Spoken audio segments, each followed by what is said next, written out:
Let's listen to this ridiculous narrative by Kong Eli San Fernando. Ang katotohanan, ang manggagawa, barat pa rin sahod. Mataas pa rin presyo ng bilihin. May provincial rate pa rin. Hindi makakapagdala ng pagkain sa lamesa yang awayan ng mga politiko. Yang impeachment, hindi naman yan ang pangunahing issue ng mga manggagawa at ordinaryong Pilipino. Heto na naman tayo, downplay na naman ang usaping impeachment. Ang impeachment ay proseso ng pagpapanagot ng mga tiwaling opisyal.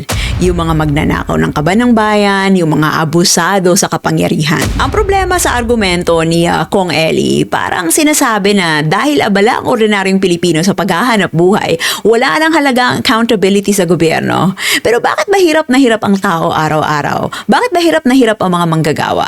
Bakit kulang ang sahod? Bakit mataas ang presyo ng bilihin? Dahil mismo sa uri ng pamamahala at sistemang pinapayagang mamayani kapag walang pananagutan ang nasa kapangyarihan. Hindi hiwalay ang impeachment sa buhay ng ordinaryong Pilipino. Connected na connected yan. Kapag ang leader na may seryosong aligasyon ng korupsyon, pang-aabuso, misuse of public funds ay hindi napapanagot, anong mensahe ang ipinapadala? Na okay lang magnakaw? Okay lang abusuhin ang pondo ng bayan? At sino ang tunay na nagdurusa? Hindi ang mga politiko? Hindi ikaw, Kong Eli. Kundi yung mga manggagawang bumabangon araw-araw para kumayod habang kinakaltasan ng buwis. Yes, you're right. Hindi iniisip ng tao ang impeachment sa pagising bawat araw dahil iniisip nila ang pagkain. Exactly. Kaya dapat mas isipin ang impeachment. Kasi bawat pisong nawawala sa kaban ng bayan, bawat sistemang binaboy ng korupsyon at abuse of power, direktang tumatama yan sa presyo ng bilihin, kalidad ng serbisyo, trabaho, edukasyon, healthcare. Hindi pwedeng gawing excuse ang kahirapan para ipagliban ang hustisya. Sa totoo lang.